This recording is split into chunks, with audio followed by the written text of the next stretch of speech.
Hello and welcome to sports Tak. Bharat ने Vizag test जीत England के खिलाफ जो 5 मैचों की सीरीज है उसमें 1-1 की बराबरी कर ली है। 2 टेस्ट मैच हो गए हैं, अब 3 टेस्ट मैच बचे हैं। लेकिन उससे पहले जब मैच खत्म हुआ और प्रेस कॉन्फ्रेंस होती है, वहां पर बेन स्टोक्स कप्तान आते हैं, तो ये जो एलबीडब्ल्यू डिसीजन आप मेरी स्क्रीन के पीछे देख रहे हैं, इस पर इन डिटेल भी जाएंगे, जो कि गेम में एक बहुत बड़ा टर्निंग पॉइंट था।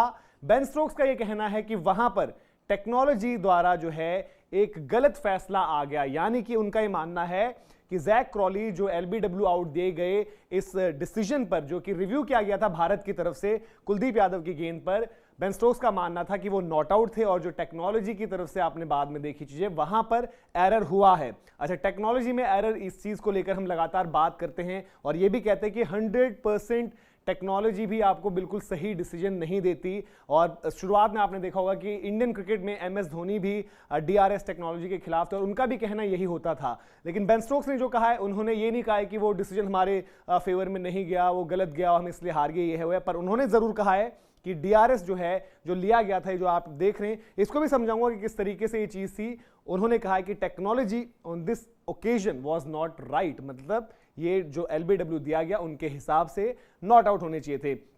अगर आप कहें रियल टाइम में, क्योंकि हम भी मुकाबला देख रहे थे, आप भी देख रहे होंगे, और उतने ही इंडियन हम भी हैं, उतने इंडियन आप भी हैं, लेकिन रियल टाइम में देखने के बाद, इनफैक्ट जब रिव्यू पर भी गया और जब तक वो बॉल ट्रैकर नहीं आया था, तब तक सबको लग रहा था शायद कि ये नॉट आउट जाएगा, यानी कि अगर बहुत कुछ होता भी है तो अंपायर्स कॉल पर जाएगा। और अंपायर्स ने यानी कि ऑन फील्ड अंपायर जो है, उन्होंने इस फैसले को जो है नॉट आउट दिया था। तो अगर वो अंपायर्स कॉल भी होता तो भी जैक क्रॉली बच जाते। जैक क्रॉली एक अच्छी पारी खेल रहे थे और इंग्लैंड के लिए एक बड़ी उम्मीद बने हुए थे, और ये टाइमिंग बड़ी इंपॉर्टेंट थी। सेशन खत्म होने से पहले, फर्स्ट सेशन खत्म होने से पहले जो सेकंड लास्ट ओवर था, उसकी आखिरी गेंद, 42वां ओवर जो है कुलदीप यादव डाल रहे होते हैं, बॉल जाकर पैड पर लगता है जैक क्रॉली के, वहां पर अपील होती है। कुलदीप श्योर थे, कुलदीप ने कहा कि सीधा लगाए, श्योर है और लेना चाहिए, हमें लेना चाहिए। रोहित शर्मा टीम शायद उतनी ज्यादा कॉन्फिडेंट नहीं थी, बट वो लिया गया रिव्यू। और फिर देखा हमने, जो आप देख भी रहे हैं, कि 3 चीजें होती हैं इंपॉर्टेंट जब डीआरएस लिया जाता है। इंपैक्ट इन लाइन था, यानी कि लेग स्टंप के बाहर गेंद नहीं पड़ा था। द मोमेंट ये आप जो देख रहे हैं लेग स्टंप के बाहर होता, तो वहां पर लेग स्टंप के बाहर पे रूल आउट हुआ था, मिसिंग। इंपैक्ट इन लाइन निकला वहां पर। उसके बाद आपने देखा, सॉरी माफ कीजिएगा, मैं पिचिंग का कह रहा था कि पिचिंग इन लाइन था, फिर इंपैक्ट इन लाइन। इंपैक्ट मतलब लगा कहां पर है, लगा भी इन लाइन था। अगर ये लगते टाइम भी जरा सा बाहर होता तो वो अंपायर्स कॉल पर भी उस टाइम बच जाते, और फिर पूरा बाहर होता तो ऑब्वियसली वो हिटिंग पर आउटसाइड लेग हो जाता, तो वहां पर भी वो बच जाते साफ तौर पर। और फिर जाता है विकेट्स पर, और विकेट्स पर भी वो हिटिंग गया। अच्छा, बवाल क्यों मचा है? बवाल मचला है दरअसल रिप्लेस की वजह से। तो रिप्लेस में भी अगर आप देखेंगे, पर्टिकुलरली अगर आप ये इमेज देखें जो अब मैंने अपने पीछे स्क्रीन पर लगाई, तो जब द मोमेंट वो हिट हो रहा है तो आपको लग रहा है कि पीछे तो 2 स्टंप दिख रहे हैं, तीसरा स्टंप भी वहीं पर है, और ये तो इस तरीके से जाना है तो शायद स्टंप छोड़कर चले जाएगा।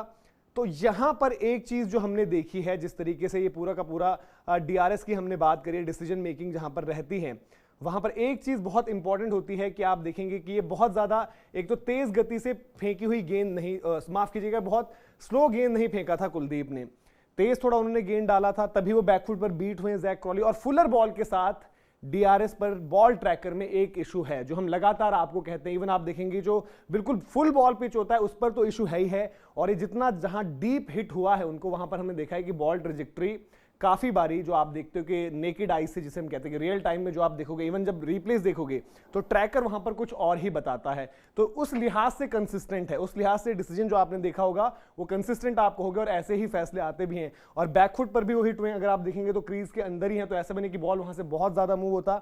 बट हाँ, ये भी एक फैक्ट है कि आप और हम भी शायद देखकर हैरान हुए जब वो पूरा हिटिंग निकल कर आया, और इसीलिए शायद टीम की तरफ से भी आपने सेलिब्रेशन उस तरीके से देखी। तो ये कुछ चीजें हैं। सीरीज जो है गर्मा गर्म चल रही है, और आप देख रहे हैं कि थोड़ा सा डीआरएस को लेकर भी एक विवाद हो गया है, कंट्रोवर्सी हो गई है। हमें याद आता है किस तरीके से साउथ अफ्रीका में भी जब डीन एल्गार एक तरीके से बचे थे पिछले दौरे में, तो वहां पर तमाम चीजें हुई थी। विराट कोहली, अश्विन, केएल राहुल, पूरा इंडियन कैंप नाराज था। यहां पर उतनी बड़ी नाराजगी नहीं है, लेकिन एक पॉइंट रख दिया गया है कि टेक्नोलॉजी जो लगता है कि उन्हें उनके अगेंस्ट गई है, और ऑब्वियसली बेसबॉल ने बातें बड़ी बड़ी करी थी। फिर हमने देखा कि अब ये चीज भी निकल कर आई है मैच के बाद, थोड़ा सा कहीं ना कहीं आप कहते भी हैं कि इस तरीके के फैसलों पर अब डिसीजन जो है वो फाइनल है, और उस तरीके से जब ले लिया गया है तो उस पर बहुत ज्यादा बात नहीं होती। बट उनसे पूछा गया तो उन्होंने अपना सही दिया कि उनके अकॉर्डिंग उनको लगता है कि गलत कॉल वहां पर जो है, टेक्नोलॉजी की जब मदद ली गई तो वहां पर डीआरएस जो है गलत है उनके अकॉर्डिंग, और उनका ये मानना था कि जैक क्रॉली यहां पर इस तरीके से आउट नहीं हो सकते। इसके अलावा हमने एक्शन देखा फील्ड पर भी, श्रेयस अय्यर की वो सेलिब्रेशन लग रहा था कि बेन स्टोक्स की सेलिब्रेशन का रिप्लाई है, जॉनी बेस्टो और अश्विन के बीच भी थोड़ा सा गर्मा गर्मी देखने को मिली। तो ये सीरीज इंटरेस्टिंग होने वाली है। ये जो हमने आपको इमेजेस तस्वीर दिखाई, वो जो होस्ट ब्रॉडकास्टर्स हैं स्पोर्ट्स 18 उनके हवाले से दिखाई गई हैं और बीसीसीआई को क्रेडिट है इन तस्वीरों का जो हमने आपको दिखाई। तो ये पूरा का पूरा मामला था जहां पर बेन स्टोक्स थोड़ा सा डीआरएस से नाराज दिखे हैं और उन्होंने कहा है कि उनके अकॉर्डिंग क्रॉली आउट नहीं था और बहुत डिसाइसिव था, क्योंकि उसके बाद ही तुरंत जो हम कह रहे हैं कि जो 5 गेंदों में गेम चेंज हुई, उसके बाद हमने देखा कि जसप्रीत बुमराह जो हैं वो बेस्टो को एलबीडब्ल्यू आउट कर देते हैं। वो भी अंपायर्स कॉल पर गए थे और वहां पर भी लक ने जो है भारत का साथ दिया, क्योंकि अंपायर ने ऑन फील्ड आउट दे दिया था।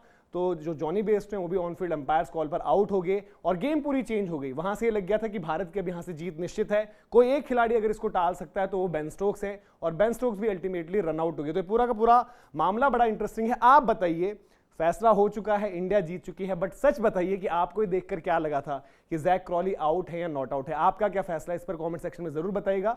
वीडियो इन्फॉर्मेशन पसंद आई हो तो लाइक भी करें, शेयर भी करें और अगर आपने अभी तक सब्सक्राइब नहीं किया है स्पोर्ट्स तक को तो सब्सक्राइब करें। फेसबुक पर हमारा पेज है, उसे भी लाइक जरूर करें।